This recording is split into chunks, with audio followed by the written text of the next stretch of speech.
Yeah, Bongo. Obviously, we have to start with Bongo. Because, like I said, if I realized that if we're instituting a Bongo scale, there's no way I could start with any other game. No, obviously I wanted to start with games from like 1979 or whatever, but I figured we can do a special thing on the games of Jetsoft because there's some interesting history to tell here, some hidden lore that's come about. So obviously we're gonna start with Bongo. Now, ordinarily, when I start one of these games, I want to like show off the flyers, show off the cabinets, because we kind of skipped over that stuff with MAME Roulette. Like it was just keep going, keep playing games, and didn't really stop for anything. But that's the other thing we want to. There's no stakes involved with any of these games. We're just like kind of casually playing them. We're not like going for 1cc's or anything. If you want to see 1cc's, we do that on 1cc BBH every other Monday. So next Monday. So I don't have any pictures to show of the what like the Bongo like marquee or cabinet look like because I don't know if any of that survived. So let me just start up the game. Keep the attract mode going while we're doing this. There's no demo sound, so I can just, Where did my capture go? Now my capture's broken? Hold on a sec. Why is it over there? Okay. Whatever. I'll have to reposition that, I guess.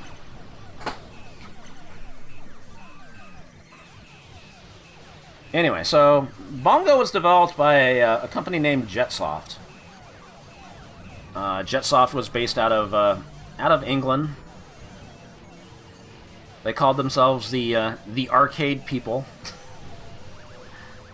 And in this game, Bongo was actually they used a Galaxian board as the base of it.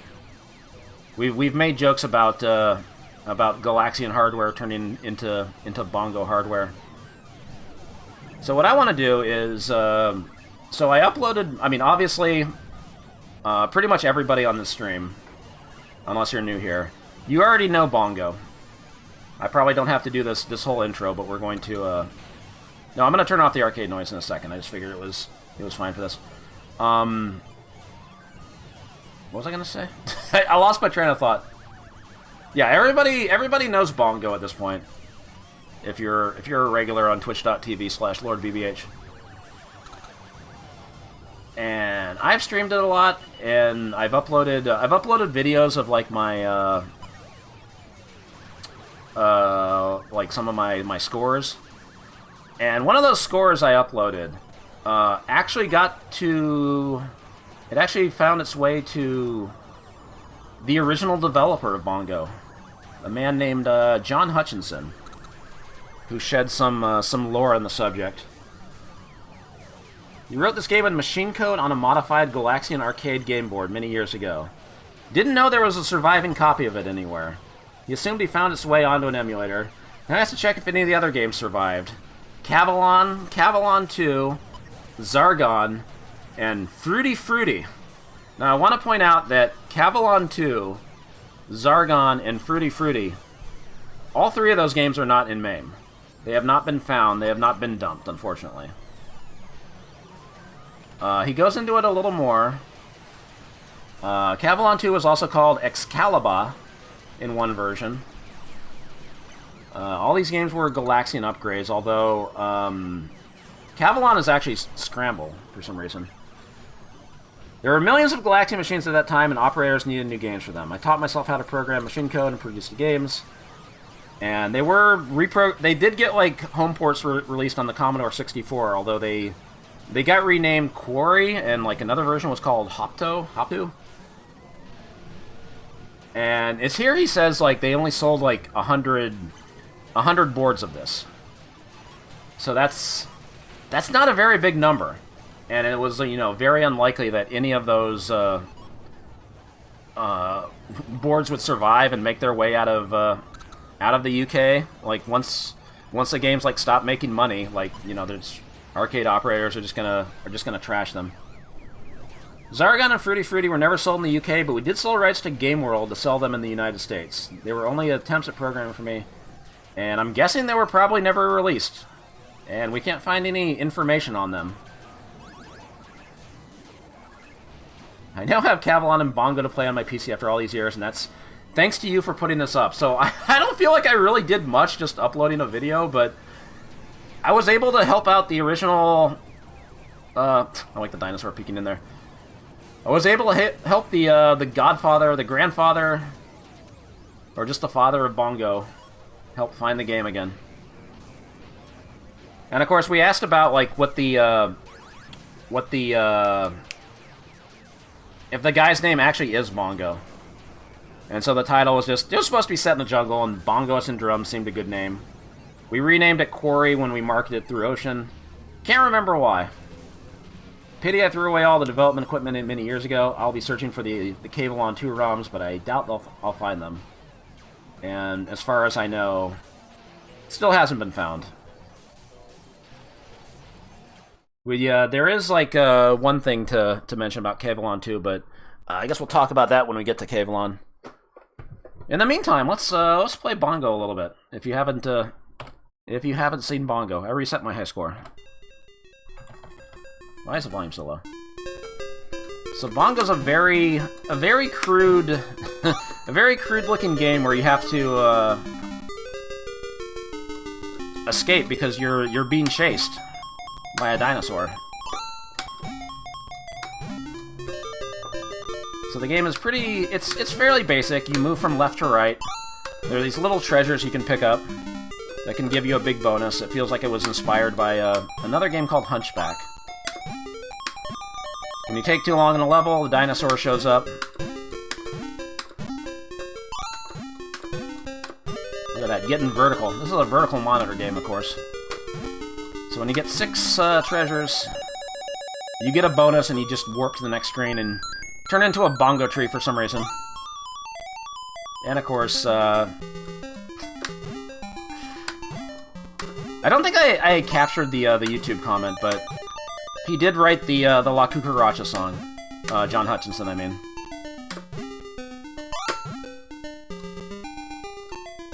So how did, the real question is, how did Bongo, like, kind of take off? Of course, I have to credit Chubo for being, like, the first person I know of for streaming this. He was doing something that was, like, kind of similar to the whole push to reject thing, playing some weird arcade games back in, like, what was it, like, 2017? 2018? And then Bongo showed up in Mamerlet, like, shortly thereafter. I hadn't really, like, touched it much. And then I just kind of discovered that, hey, this game's actually kind of fun, despite, like, all the memes. Like, this game is actually legit. I've mentioned this before, but it always surprises me that this game is just, like, way more addicting than I ever expected it to be. Because obviously your goal is to trap the dinosaur in a cage. And getting through, like, all 27 screens, it's not that long a game to, like, reach the end of it. And so, like, it always just feels like, you know, like, maybe next time... Oh, look, the Floating 600.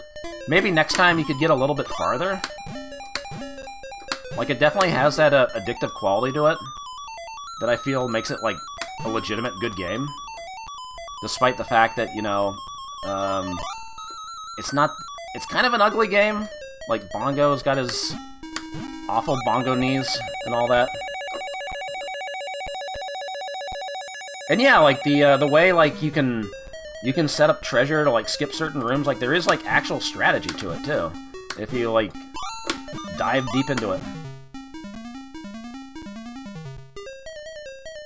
Alright, we're coming up on the hardest screen. We call this the Well of Souls. Ah, I fell in the Well of Souls. So you can only make that jump from, like, the very edge, like, right there.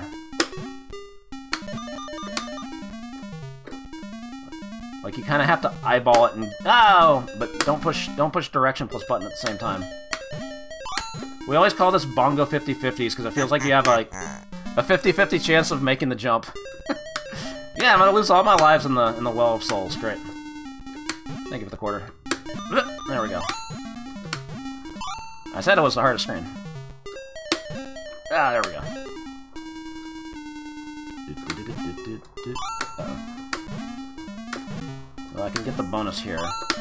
Or I can save the bonus for the next screen.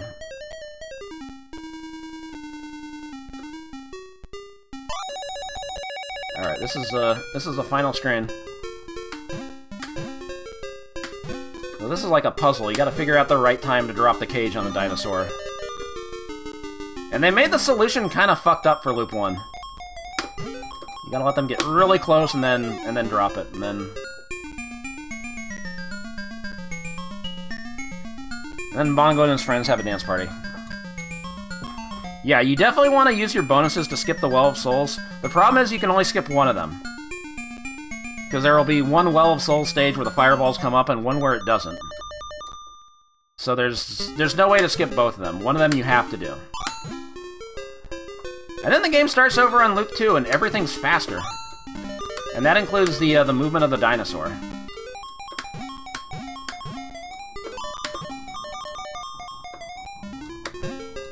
So having to learn Loop 2 is like it's a whole new process.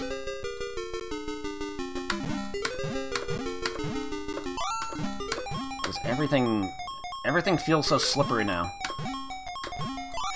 Little country man. Yeah, I guess this game saw more success on like home computers and stuff, because I mean, not many people got. If they only sold 100 units of the arcade game. John Hutchinson thinks that like the boards might have been bootlegged, but no, I don't think like a bootleg board has been dumped. So I don't know if that actually happened.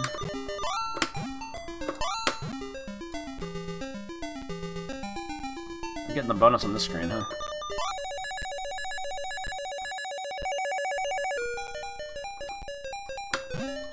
Oh, that's the other thing. I didn't even mention like when this game was dumped. I believe like somebody on the MAME team had like access to a bunch of arcade boards that were in like 2002, 2003, something like that.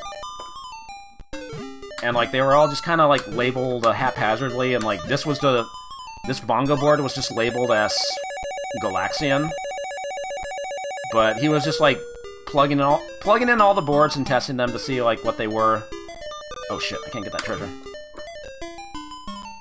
And much to his surprise, it did not boot up as Galaxian. It booted up as Bongo, and so he did thankfully dump it. And that might have been one of the only times a Bongo board has been seen. There's one other. Oh god! I fell for the Bongo mimic.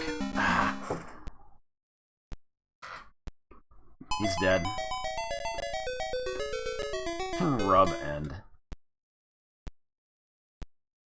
You actually get a 10-letter name. I'll just keep it simple. I just yelled out Bongo mimic without explaining it. There's a lot of inside jokes that have been associated with this game. We can have another credit because there's still much more to talk about, I guess. Also, it's clicking. I want to try to clear Loop 2, but, you know, then again, there's like I said, there's no stakes involved with this stream. We're just kind of casually playing the games and showing them off. Yeah, we came up with a lot of terminology. And one thing I say a lot is Bongo-itis. Note how I'm walking over the treasure and I can't pick it up? You can only pick it up if you move far enough to the right. And so our lore reason is that, you know, Bongo has bad knees and he has problems picking up the treasures.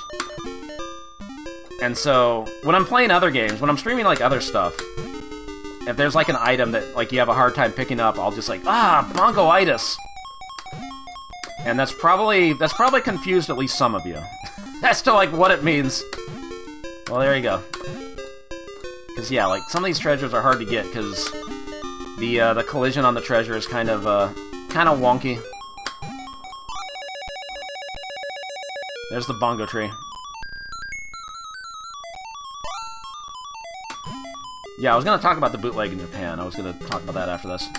Uh-oh. Okay. And yeah, this game's even been, like, people have done speedruns of one loop. It kind of took off as a speed game for, like, a little bit. I say take off by, like, a few people running it. And other, oh shit, I don't have enough for the treasure. Yeah, this was originally up to jump. But I don't think it was supposed to be up to jump, because if they were using, like, a Galaxian board... Galaxian originally was, you know, it only had, like, a left-right joystick. It was left-right and one button. So you wouldn't be able to, like, press up on a Galaxian joystick. Obviously, it could maybe, like, take those inputs.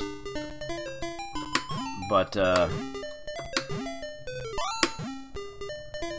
eventually it got changed to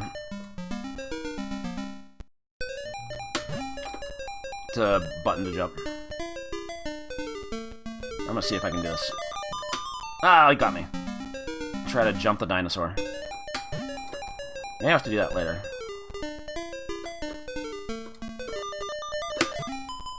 Nope. I'm trying to jump over the dinosaur.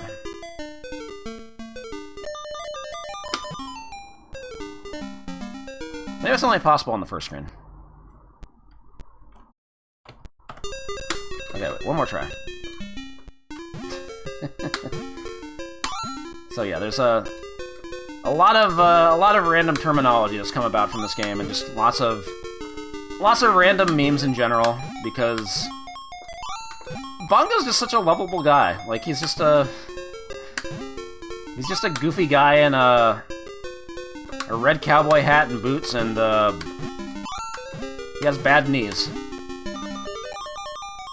So I feel like they tried their best with this. He's an appealing doofus, that's a good way to put it.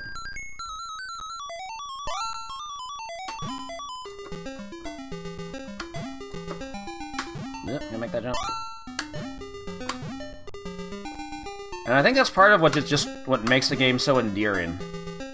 Like, maybe it's not the best looking game for something released in 1983, but they had a vision. Shit, I'm not gonna be able to get the treasure here. Or, I mean, not gonna be able to get the bonus here.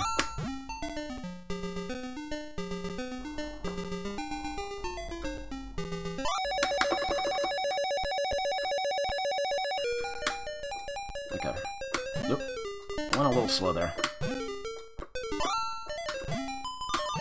So there's no real RNG involved with this game. The stages are always the same. There's no random patterns that change when anything happens. The only time anything's gonna change is, like, based on your inputs, of course.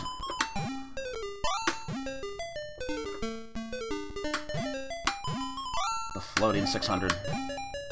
That's our other favorite character, the floating 600.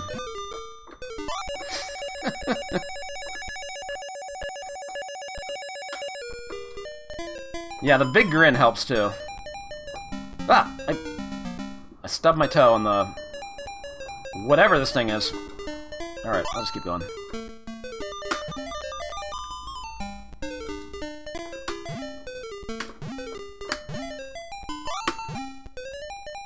Yeah, those might be the bouncing bongos. Uh-oh. So we call that treasure up there the Bongo Mimic, because if you go for it in Loop 2, that spear's gonna get you unless you get the super bonus. So that treasure's a death trap on loop 2, so we call it a Bongo Mimic.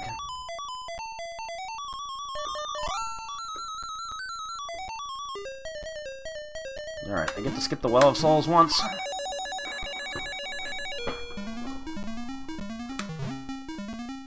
Ugh, big jump.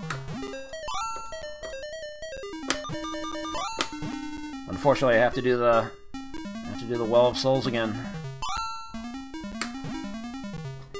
I usually just go like full speed on this and kind of eyeball it. There we go. I mean, I get to skip the last jump at least.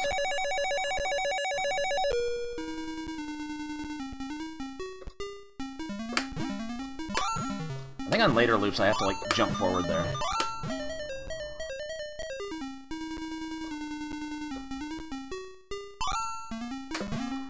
Oh yeah, so obviously the game gets faster in loop 2.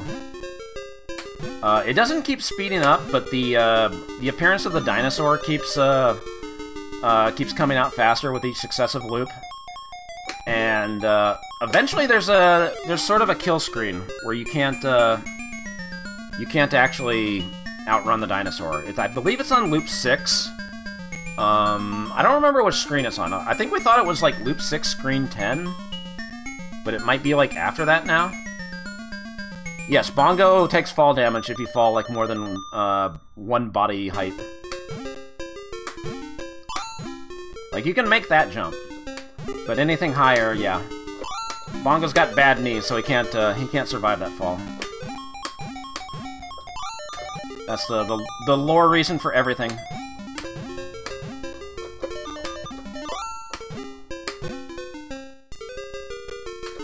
It feels like oh, wow, I missed that.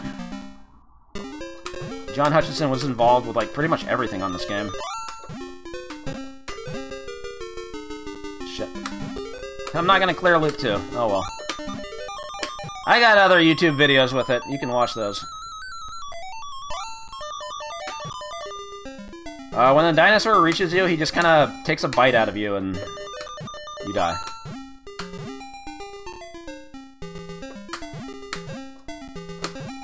Rocks fall a lot faster in loop 2, of course.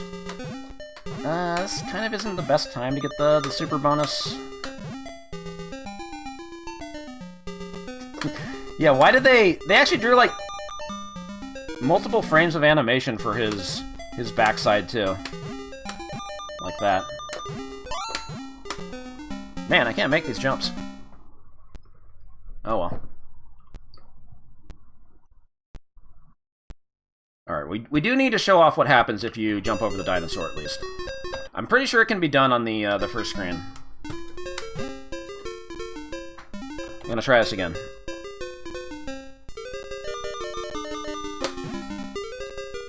This is definitely doable. I'm gonna do this. There he goes! There goes the dinosaur! So what happens when you jump over the dinosaur? This happens. There's garbage all over the screen. Like, various frames of animation just happen all over the screen. And if you make contact with any of that, it kills you. The dinosaur just teleports and kills you. So of course we have to credit Liz Star with finding the finding this thing. She said it actually like came to her in a dream that like you could jump over the dinosaur, and then she tried it out and made it reality. Somehow made a dream reality. And so I think it's like you can use this on like later loops to like get over the dinosaur to give yourself like more time to like advance through the stage, but even then it's still like really hard to clear some of those stages. Okay, I need to see it make contact here. It's gonna be like one frame down. Oh, I can do it right there, I guess. Yeah, the dinosaur just teleports.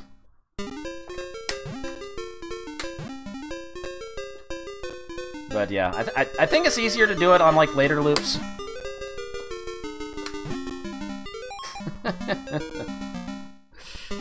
So yeah, we did mention like very briefly that this game got like home ports on the Commodore 64 and whatnot, and it had the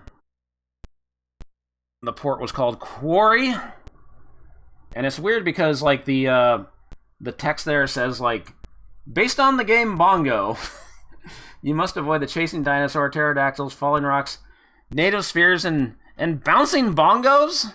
Are those the blue things that jump up and down? But I don't accept that. That's not canon in my mind. We're always just gonna call the player character Bongo. Am I gonna play Quarry? No, because it's not an arcade game. We will mention them in passing, but we're not gonna play it. Yeah, that's Quarry lore. They're just making shit up. Why is the audio crackling?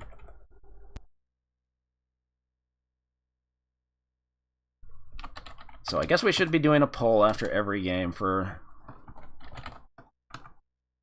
the rating, but you don't even. It's not like people need to vote on this one, unless people try to be funny and skew the results. Normally, I would just. We're not even gonna have a BBH minute for this.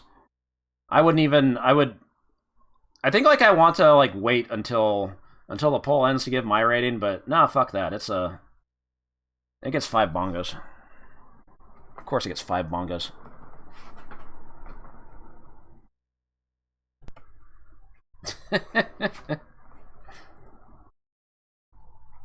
If you name the rating system after Bongo, it has to be this way.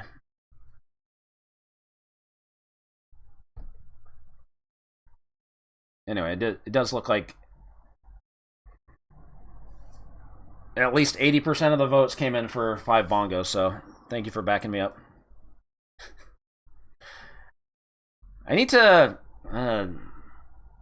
like a sound effect or something for rating time. We still need to. The stream still needs some tweaks. I don't think I've finalized everything I want to do with this.